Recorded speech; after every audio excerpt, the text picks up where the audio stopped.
Shadow Slave Author, Guilty 3, published by Webnovel. Chapter 7, 3 Slaves and a Hero. Roll, you creaky piece of shit. Sonny pressed himself against the wagon, pushing with all he had. For powerful oxen that used to pull it were now dead, and instead of them, 3 tired slaves were trying to do the job. Even with the slope of the road helping them, the speed of the wagon was agonizingly slow. The tyrant, in comparison, was moving much faster. Pushing Hero back with a deadly swipe of his lower arms, he raised the other 2 to its neck and tried to grab the chain that was wrapped around it like a noose. However, this time Mountain King's fearsome physique turned into a disadvantage. Its long, terrifying bone claws were perfect for tearing flesh apart, but they weren't the best tool for precise manipulations. It took the tyrant some time to get a hold of the chain without slicing its own neck open. By then, the wagon was nearly at the edge of the cliff. Come on. Just a little bit more. What followed happened very quickly. The wagon's rear wheels finally slid from the road, hanging over the dark, seemingly bottomless pit beneath. The creature turned, staring expressionlessly at the 3 slaves with its 5 milky, dead eyes. The wagon careened, throwing Shifty and Scholar off their feet, and then froze, balanced precariously on its middle axis. Sonny was the only one left standing. He cast a last glance at the towering monster, and then slammed his shoulder into the front of the wagon, putting all of his weight behind it. The wagon finally lost its balance and rolled over the edge, scraping its underside deafeningly against the jagged rocks. Sonny fell forward and landed on his knees, narrowly saving himself from tumbling down the cliff with it. Turning his head to the tyrant, he gave it a wicked smile. Mountain King made a move to lunge at the scrawny slave, but it was already too late. A moment later, the chain on his neck drew tight, and he was yanked back with tremendous force, flying over the edge of the cliff like a rag doll.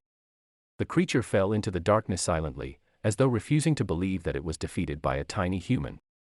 Go and die, bastard. Sonny thought.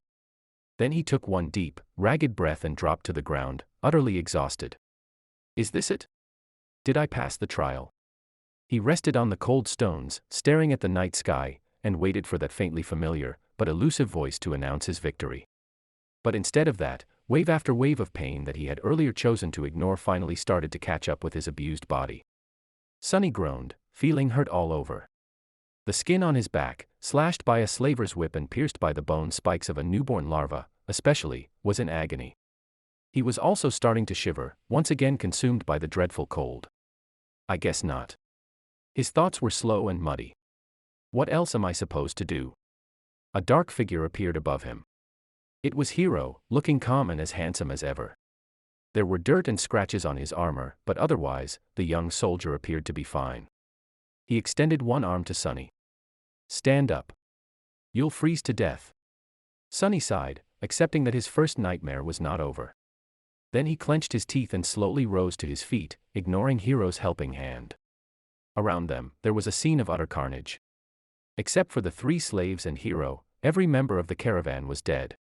Their bodies were littering the ground, horribly maimed or torn into pieces. Here and there, a repulsive carcass of a larva could be seen.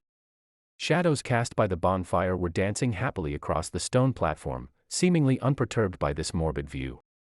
Sonny was also too tired to care. Shifty and Scholar were already up, looking at Hero with weary apprehension. With or without shackles, they were still slaves, and he was still a slave driver. Noticing their tense gazes, the soldier sighed. Come closer to the fire, all of you. We need to warm ourselves and discuss what to do next. Without waiting for their response, Hero turned around and walked away. After hesitating for a few moments, the slaves followed.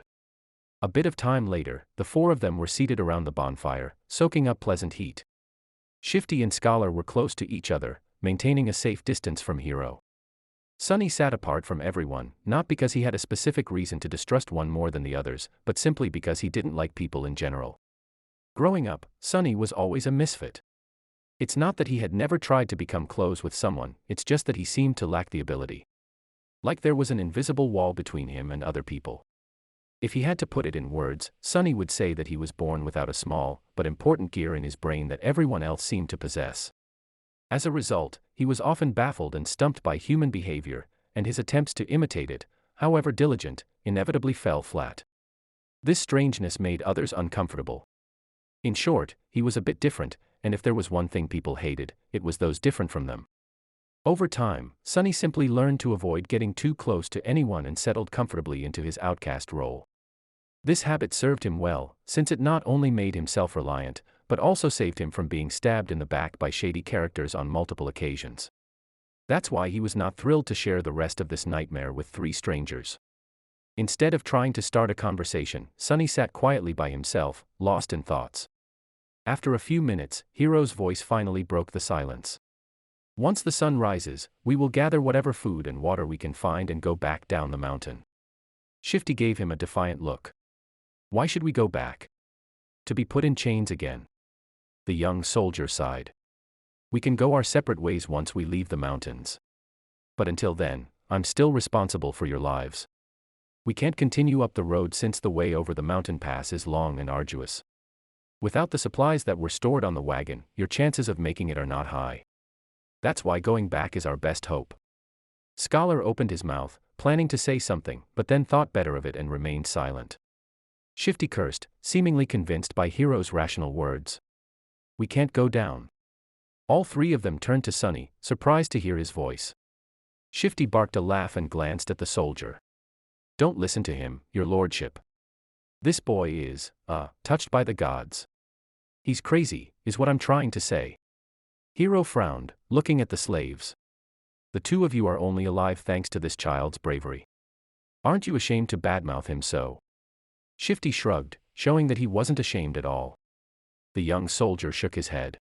I for one would like to hear his reasoning. Tell me, why can't we go down? Sonny shifted, uncomfortable in the center of everyone's attention. Because the monster isn't dead.